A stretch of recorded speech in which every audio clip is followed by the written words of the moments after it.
Hey there, cats and kitties. I am the Blues Man, Johnny Blues, and today I want to talk about Doctor Who, specifically Doctor Who fandom and the fans that make up that fandom, and the conflicting ideas when it comes to fan speculations and other opinions about Doctor Who, things that we've seen, things that we have yet to see, because I've had a couple friendly debates recently, and I've seen some other people being unfriendly about it, to do with speculations that I've posted, as well as just thoughts and opinions to do with what we've seen in Doctor Who, and what we could potentially see.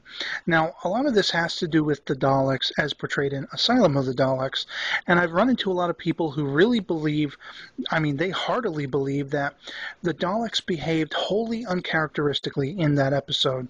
They were using technology more befitting the Cybermen, and this, that, and the other thing, the conversion technology, things that people think the Daleks would never be capable of. And a large part of the argument that I hear is because, well, they've never done that before. And that's essentially it in a nutshell. They haven't done it before, so thus it should be discredited as potentially viable. And I disagree with this because you have Daleks that have been in Doctor Who since its inception. They've run into the Doctor, and they've been beaten by him so many times. You have the debut of the New Paradigm, which basically, they go back to square one as far as looking at things logically and trying to approach the situation from a whole new angle.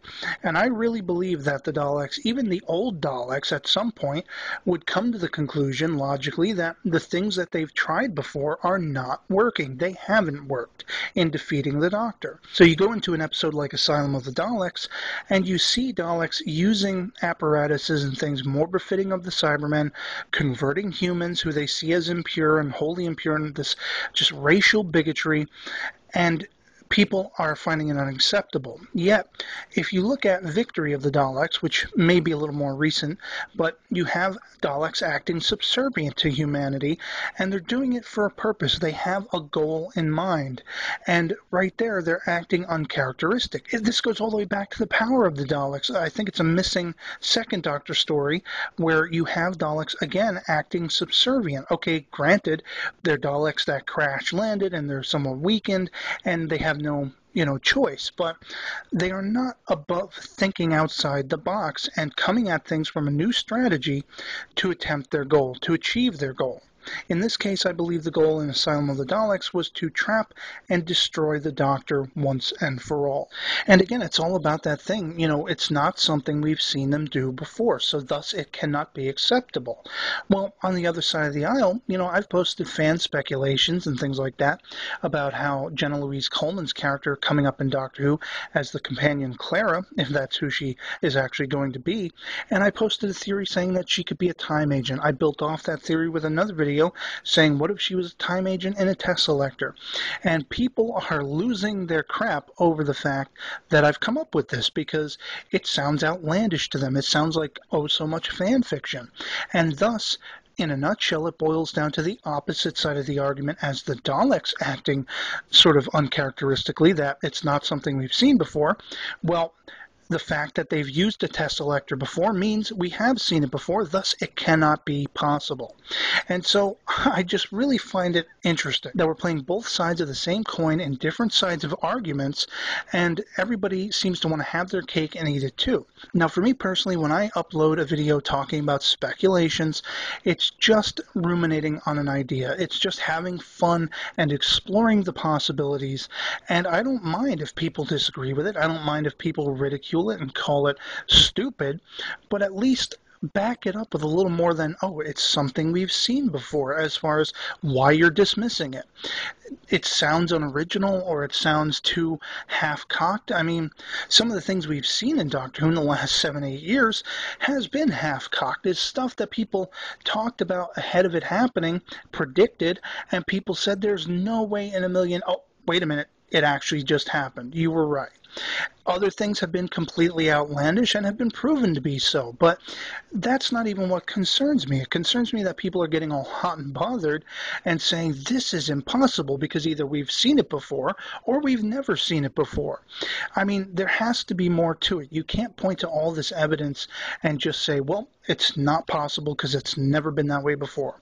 This is a show. Doctor Who is a series that, like time itself, is in a constant state of flux. It can and has done anything imaginable. And there's never been a time where some level of discontinuity didn't exist. There are contradictions. Things change. The Time Lords have been through myriad changes since the inception of the show. They are not what they were when the series began. And I find it very interesting that, well, the Daleks are just simply incapable of, thinking outside the box, realizing that every step they've taken has been a misstep, that they've failed.